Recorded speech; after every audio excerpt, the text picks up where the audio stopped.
Aloha, my friend.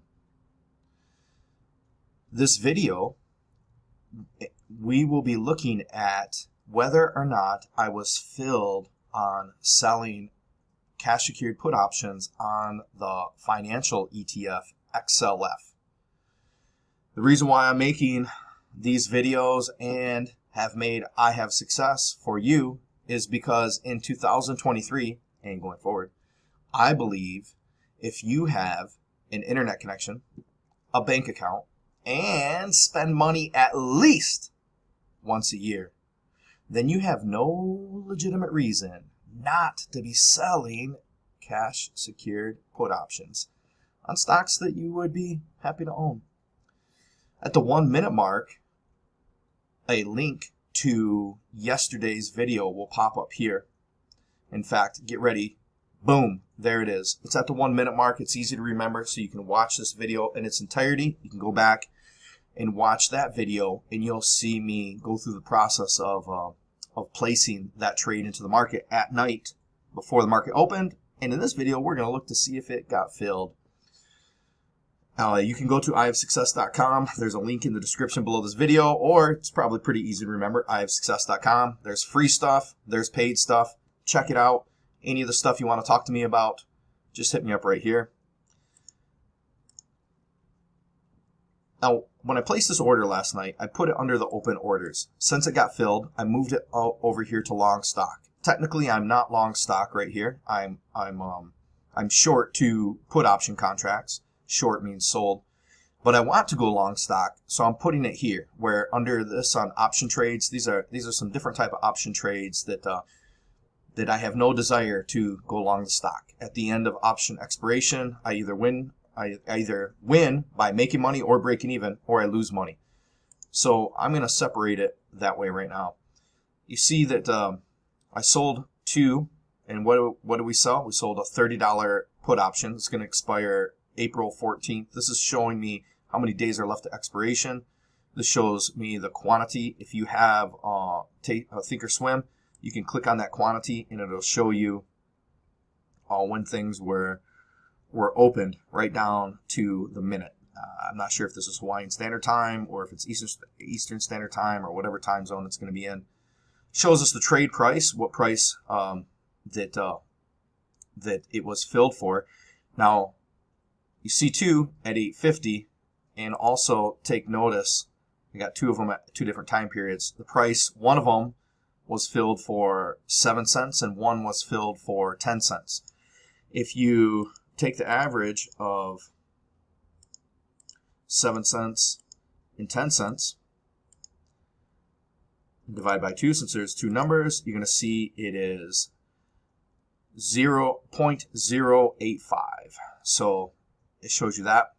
The mark is kind of like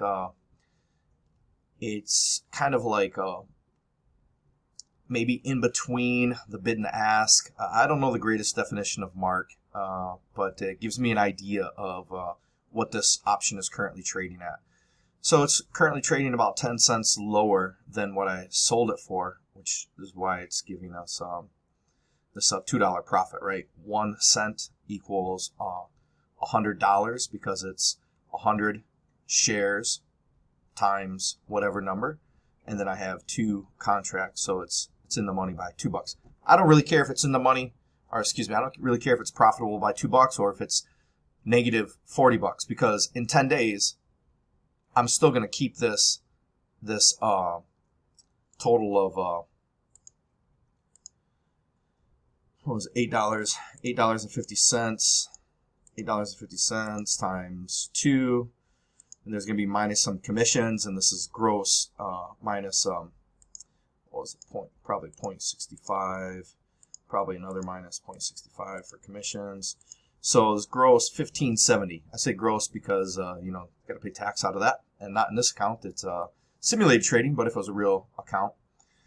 So at the end of this contract, in the end of 10 days, I'm keeping this $15 regardless, and it's either going to expire worthless, and I'll keep that $15.70, or I keep that $15.70 and I take control of 200 shares of XLF. So I'm good. I don't really care about this at the moment. Delta,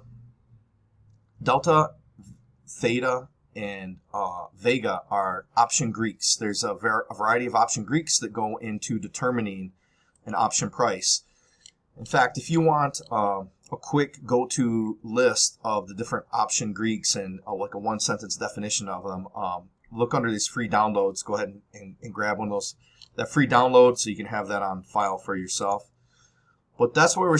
And then this one for selling options is nice to look at. Theta is time, right? Because an option has a certain amount of time. Obviously, it's for 10 days.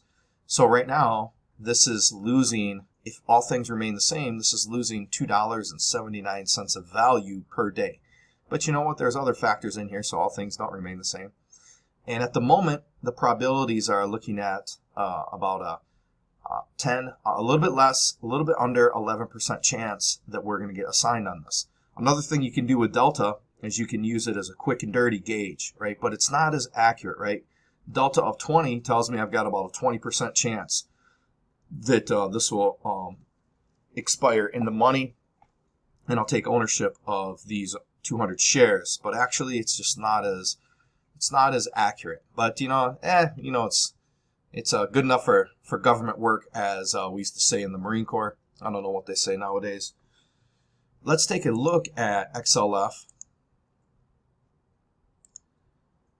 Right now, what is that? That's a 1 hour. It's a 1 hour daily. So here's a trading day today. This was yesterday. We probably could have got filled for even more, right? Because yesterday, I think the highest it sold for was 10, and it was about here at 32. So it dropped all the way down here to 31.77. We can look over here at the option chain. Here it is, the 10 days. We see we got a position on it. And we can look over here under, oh, you know what? Pardon me. I forgot. I just realized I made a little mistake.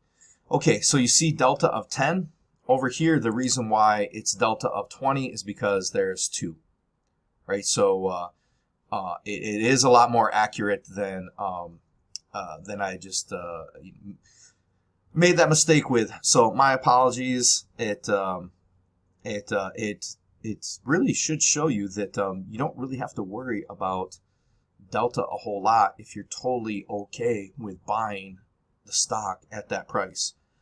And why is that? Because at the end of this contract, only one of two things will happen. Either it will expire worthless and I'll only make $15.70, or it'll expire in the money and I will make $15.70 and take ownership of 200 shares. So if you're okay with each outcome, then this kind of doesn't matter. There's other option trades like these up here. You definitely want to be paying attention to those things. And if you're selling naked options, which I don't advise, but I don't advise for most people. I do it myself. If you got a bunch of training, you know how to do it, then go for it. But if you're selling naked options, then yeah, you really want to pay attention to the delta.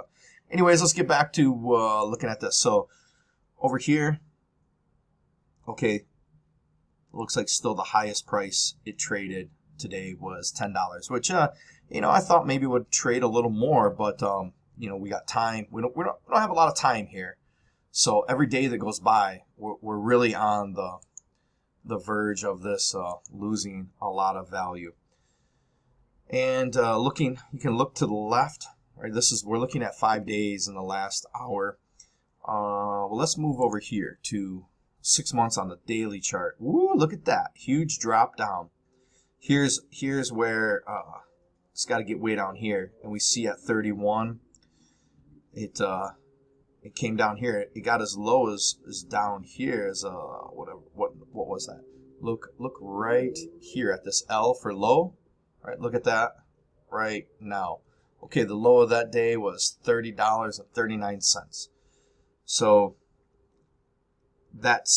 you could see in here in 31 that there's a lot of kind of support here, and when it came below it, that's the lowest it got. It still didn't touch that. We can look to the left. We see over here we're on 6 months. It got all the way down here to 29. Now this would be an ideal scenario. It would be great if it dropped down to $29.59 and we take ownership of 100 shares of stock, and then it does this. All right, wouldn't that be fantastic? What's not so fantastic if it goes the other way, but that's the way it goes sometimes.